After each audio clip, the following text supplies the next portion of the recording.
Welcome to episode number 342, where I'm continuing my deep dive into the subtle energies of the body. And in this episode, I'm looking at prana.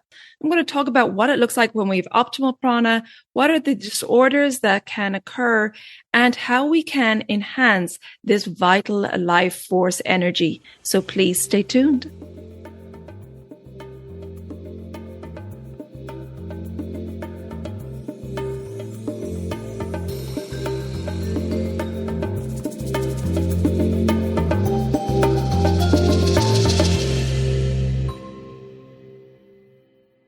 Hi there, I'm your host Colette, and on this podcast I will be sharing the teachings of Ayurveda, yoga, and holistic health practices. Now, if you're new to Ayurveda, I recommend checking out the first couple of episodes where I do an introduction to Ayurveda and the mind-body types. Thanks for listening, and now here's a new episode. This episode is sponsored by Kerala Ayurveda. Would you like to dive deeper into Ayurvedic learning in a flexible format that aligns with your lifestyle? Kerala Academy invites you to discover how the science of life can empower you, from how you start your day to the harmony of your relationships and the work you contribute to our planet. Study entirely online or attend in person with the freedom to shift as your life unfolds. To learn more, visit keralaayurveda.us/courses. And for $100 off tuition, use the reference code ELEMENTS100 when you join a beginner training. You'll find all those details in the show notes. Hey there, and welcome back to the Elements of Ayurveda podcast. It's me, Colette, today for a solo episode where I am continuing to look at the subtle energies of the body. In episode number 338, I talked about the subtle essence of the Kapha dosha, which is Ojas. In episode 339, I talked about the subtle essence of the Pitta dosha, which is Tejas. And in this episode, I'm looking at the subtle essence of the Vata dosha, which is Prana. And it's Prana that governs the biological functions of Tejas and Ojas. Prana is our life force energy and vitality governing all motor and sensory functions in the body. Prana governs respiration and the physiological functioning of the heart. And from the heart, prana enters the blood and controls oxygenation in all the vital organs and tissues, along with digestion and excretion. Now, I discussed the respiratory channel, the prana vahashrotas, in detail in episode number 274. So if you want more detail on the functioning of the respiratory channel, then I recommend checking out episode 274. Prana coordinates our breath, our senses, and mind. The functions of the mind, memory, thoughts, and emotions are all under the control of prana. It maintains emotional harmony and creativity. When prana is balanced and optimal, it's called pranasara. And a person with pranasara will be energetic, with good lung capacity. They will be focused and responsive and will enjoy the qualities of sattva, which promotes inspiration, creativity, enthusiasm, and positivity. We are sattvic when our prana is balanced, experiencing and radiating joy. Prana also governs the development of higher states of consciousness. When the flow of prana or life force in our body is low, we can become weak physically and mentally, lacking vitality, lacking enthusiasm and curiosity. We can have a foggy mind and a dulling of the senses, and also a weakened immune system, which means that we can become more prone to disease. So let's take a look at the possible disorders of prana. The first one is prana vistramsa. And this is when prana is displaced and can result in excess movement in the body. And that could appear as restless leg syndrome, rapid heartbeat, and excess movement of the mind with anxiety, fear, and nervousness, negative thoughts, and the mind jumping to the future, what-if thinking, and worst-case scenario thinking. There could be incoherent speech, confusion, indecisiveness, and delusion. prana vistramsa can be caused by vishama or variable dhatu agni, which is the digestive fire of the tissues. Vata aggravating diet and lifestyle can cause this disorder, and suppression of natural urges like urination, when you're going against the flow of nature, literally in this case with urination. Other factors that can cause displacement of prana could be emotional shock, fear, anxiety, and nervousness. Another disorder is prana kashaya, and this is when prana is decreased or low, which can result in exhaustion, feeling dull with a lack of inspiration. There may be depression, breathlessness, a bluish color to the lips and nails, and even a loss of consciousness or congestive heart failure. Prana kashaya can be caused by tikshna agni, which is a strong or sharp digestive fire. And vata or pitta aggravating diet and lifestyle can result in prana kashaya, along with excessive heat, abundance of ama or toxins in the system, and low ojas. If there is low prana, this will also result in low tejas and ojas.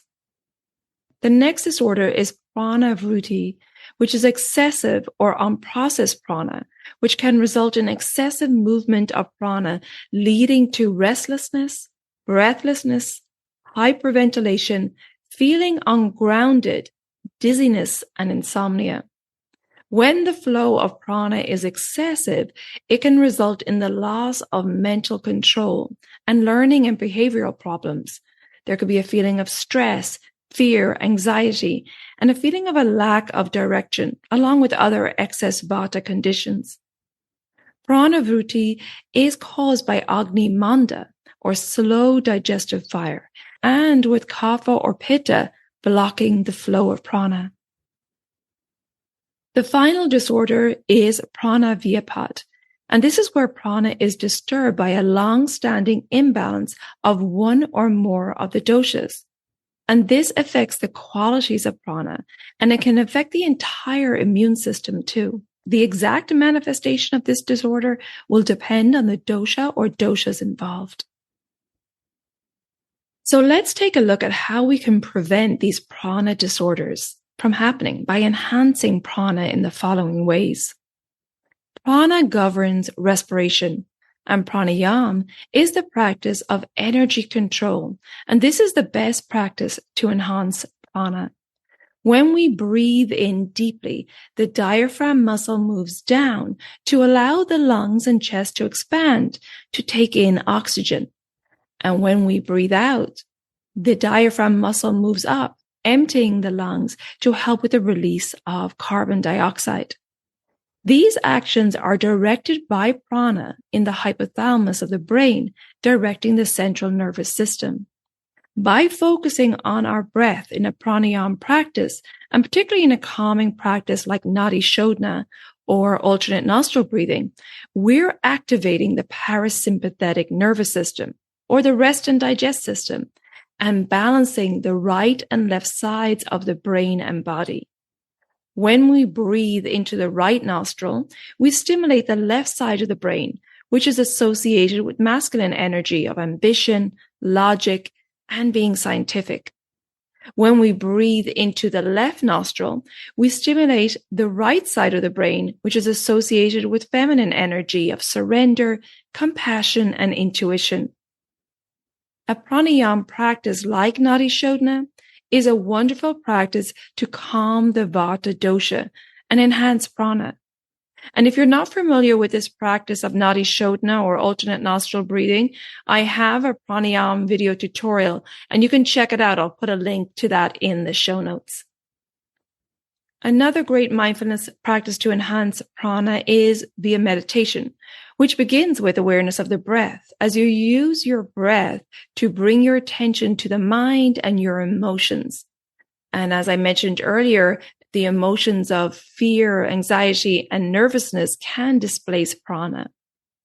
A regular meditation practice will help to bring a calming presence to the body and mind.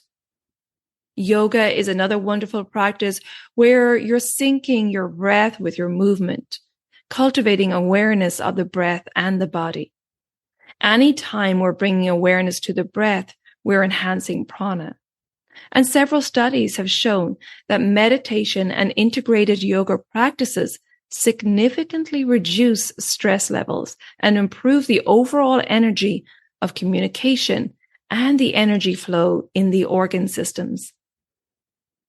Exercising daily is another way to circulate prana in the body, and ideally doing that outside in nature where the air is free from excess pollution and we're taking in that wonderful prana from that surrounding environment in nature. And talking about pollution, purifying the air in your home with air purifying plants like aloe vera, Boston fern, snake plant, spider plant, and pathos, to name a few. But these will help to eliminate airborne toxins and increase prana in your home because, of course, plants contain prana too. And of course, we eat plants also, fruit and vegetables. However, we have to keep in mind that once these plants are picked, their prana starts diminishing. So we want to have prana or energy-rich fruits and vegetables in our diet. And the best way to do that is by shopping at your local farmer's market. And this will ensure that you're getting produce with the highest amount of prana, as they'll be seasonal and local, and most likely just picked the day of the market or maybe the day before. Unfortunately, with a lot of the supermarket produce, this has not been matured in nature. It's harvested before it's ripened, shipped in cooling containers to prevent the plant from maturing further, and then artificially ripened before sale. And all this artificial processing will, of course, deplete the life force energy in the produce. Now, a question I get asked frequently is about raw foods. And raw foods, of course, have the highest amount of prana as long as they were just picked. However, it can be challenging for our body to access that prana and to digest raw foods, as they can oftentimes create gas and bloating. And so Ayurveda recommends cooking the food so we can access the prana and digest and assimilate the nutrients without having an adverse effect on our digestive system. Now, of course, too, we want to avoid dead foods. And this is really important. And there are ultra-processed foods with lots of additives and preservatives added. And so, of course, we will have some processed foods in our diets, like when you think of rice and pasta and ghee. But we want to make sure that we're choosing brands that have the least amount of additives and preservatives, and that they're good quality brands. So it takes a little research in the supermarket to see which brands have the least amount of additives, but we can't avoid processed foods. What we want to really avoid is the ultra-processed foods, where there's little to no natural ingredients. A great spice, which is often used to rejuvenate prana, is with black pepper or pipali, which is long pepper. These are great also for rejuvenating and clearing the sinuses and the lungs. You want to make sure that you're prioritizing sleep and implementing a sleep routine and unwinding in the evening so you can be in bed by 10 p.m. so your body can really focus on that detox and rejuvenation as you sleep.